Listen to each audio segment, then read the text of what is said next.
রাসূল সাল্লাল্লাহু আলাইহি ওয়াসাল্লাম বলেছেন, সবচেয়ে সুখী মানুষটাকে, পৃথিবীর সবচেয়ে সুখী মানুষটাকে কাল কিয়ামতের মাঠে আল্লাহ পাক এক মুহূর্ত সময়ের জন্য জাহান্নামে ঢুকাই দেবে। কতটুকু সময়? এক মুহূর্ত। আল্লাহ পাক জানেন কতটুকু সময়। এরপর তাকে বের করে বলবেন, দুনিয়াতে সুখে ছিলা? সে বলবে, আল্লাহ সুখ কি জিনিস আমি জানি না, সুখ কাকে বলে আমি জানি না, সুখ কি আমি সেটা জানি না।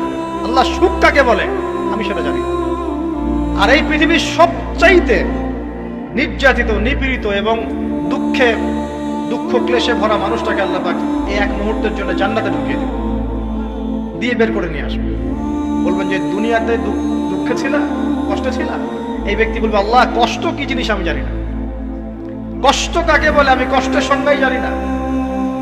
এই ব্যক্তির তাকদিরে কি হবে পরে?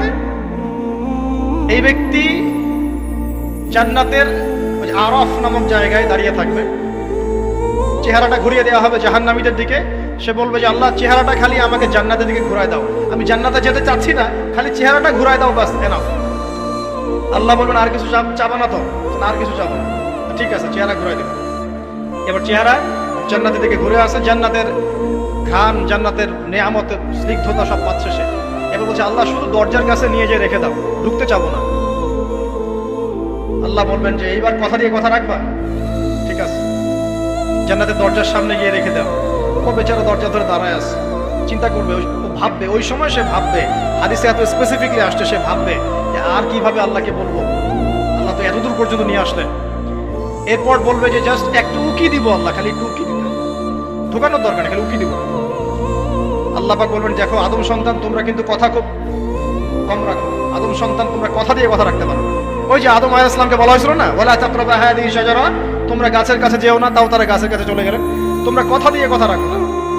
এবার উকি দিয়ে সে বলবে, আল্লাহ এতদূর যখন নিয়ে আসছো, আল্লাহ আমাকে আর এখান থেকে দূরে ঠেলে দিও না, আমাকে ঢুকাই দাও আল্লাহ জান্নাতে।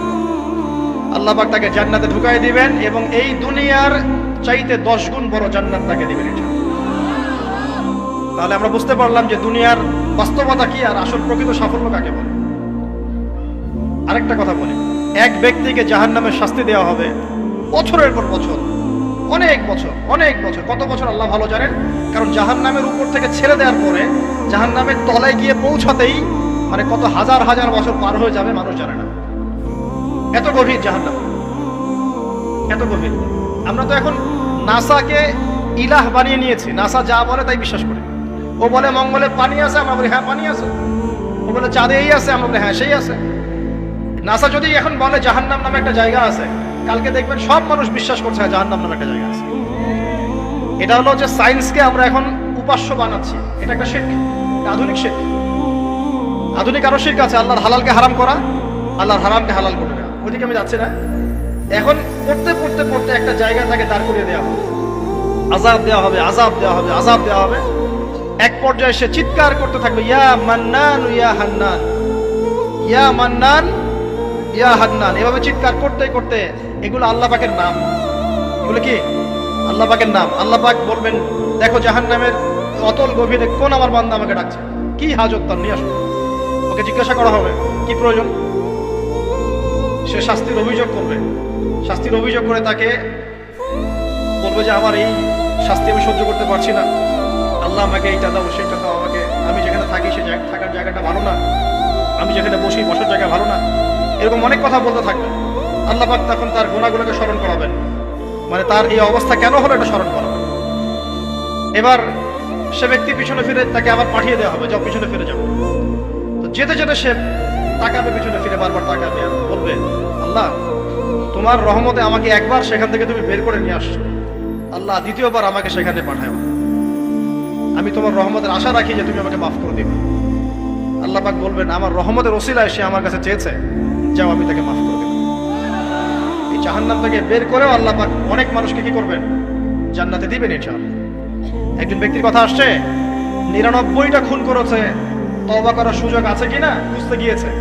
এক আবেদ যে ইবাদত করে, আলেম না আবেদ, সে বলেছে কোনো মাফ নাই, ওকেও হত্যা করে 100 পূর্ণ করেছে। পরে অন্য এক আলেমের কাছে গিয়ে তওবা করেছে। আল্লাহ পাক তার জান কবজের সময় ফেরেশতাদের দূরত্বকে পরিমাপ করে এই ওসিলায় আল্লাহ রাব্বুল আলামিন তাকে মাফ করে দিলেন। আরেক ব্যক্তিকে মাফ করেছেন আল্লাহ রাব্বুল আলামিন, যে তার সন্তানদেরকে বলেছিল আমি মারা গেলে আমার লাশটাকে পুড়িয়ে ফেলবা, অর্ধেক ছাই বাতাসে ভাসিয়ে দিবা, অর্ধেক ছাই সাগরে ভাসিয়ে দিবা, বাতাসে উড়িয়ে দিবা, সাগরে ভাসিয়ে দিবা। আল্লাহ পাক ছাই জড়ো করেছেন, করে বলেছেন কেন করেছো এই কাজ?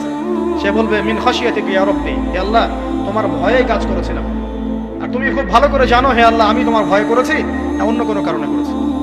আল্লাহ পাক তাকে বলবেন যাও আমি তোমাকে মাফ করে দিলাম। এক নারীর কথা আসছে, ব্যভিচারী মহিলা, জিনা করে, পতিতা মহিলা, একটা কুকুরকে পানি পান করিয়েছে, আল্লাহ তাকে মাফ করে দিয়েছে। আর একজন লোকের কথা আসছে যে তার বন্ধুকে এতটুকু বলেছিল, একজন ব্যক্তি তার বন্ধুকে এতটুকু বলেছিল যে আল্লাহ তোকে কোনোদিন মাফ করবে না, আল্লাহ তোকে কোনোদিন মাফ করবে না। এরকম কথা কিন্তু আমরা অনেকে বলে ফেলি। আল্লাহ পাক মৌতের পরে এই দুই ব্যক্তিকেই থাকবেন, কিয়ামতের মাঠে থাকবেন, এটা বারসাকে হয়েছে।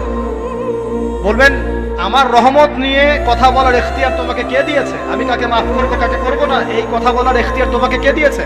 আজকে আমি তাকে মাফ করে দিলাম, তোমাকে জাহান্নামে দিয়ে দিলাম। অতএব আল্লাহ রাব্বুল আলামিনের এই বিশাল রহমত আমরা পাবো আশাবাদী ইনশাআল্লাহ। এই কারণে আমাদের প্রথম যে বিষয়টা ফোকাস করতে হবে, আল্লাহ রহমত পেতে হলে আমাদের অবশ্যই বস্তুবাদিতা ত্যাগ করতে হবে। আল্লাহ পাক দুনিয়া পছন্দ করেন না, দুনিয়ার মোহে যারা ডুবে থাকে আল্লাহ এদেরকে পছন্দ করেন। দুনিয়া প্রয়োজন, যতটুকু আমার দরকার আমি করব, যতটুকু প্রয়োজন নাই এই বিষয়টা আমি পেতেই হবে, চাই চাই আরো চাই, হ্যাঁ দু হাতে যাবো হাত পেতে নাও, ঋণ করে ঘি খাও, এইসব দর্শনের ধার ধারবো না আমরা ইনশাআল্লাহ। আমাদের দুনিয়া চলে গেলে যাক, বাকির খাতা পূর্ণ হোক ইনশাআল্লাহ তাআলা। আর এই দুনিয়াতে এসেছি আল্লাহর ইবাদত করার জন্য। শিখলাম, জানলাম, বুঝলাম ইবাদত মানে শুধুমাত্র নামাজ রোজা হজ যাকাত নয়, এগুলো অবশ্যই ইবাদত, এগুলোই ইবাদত নয়, বরং আমাদের জীবনের প্রতিটা কাজই ইবাদত। আমাদের স্ত্রীর মুখে ভাত তুলে দেওয়া পর্যন্ত, একটা মুসলিম ভাইয়ের সাথে হাসি মুখে কথা বলা পর্যন্ত, মুসাফা করা পর্যন্ত, এভরি সিঙ্গেল ওয়ার্ড যে আমরা এই দুনিয়াতে করি এগুলো ইনশাআল্লাহ তাআলা ইবাদত বলে কাউন্ট হবে যদি আমরা এগুলোকে তিনটা পদ্ধতিতে করি। এক, আল্লাহর সন্তুষ্টির জন্য করি, দুই, রাসূলের পদ্ধতিতে করি, এবং হালাল খেয়ে করি ইনশাআল্লাহ তাআলা। আল্লাহ পাক আমাদের সবাইকে এভাবে ইবাদত করার তৌফিক দান।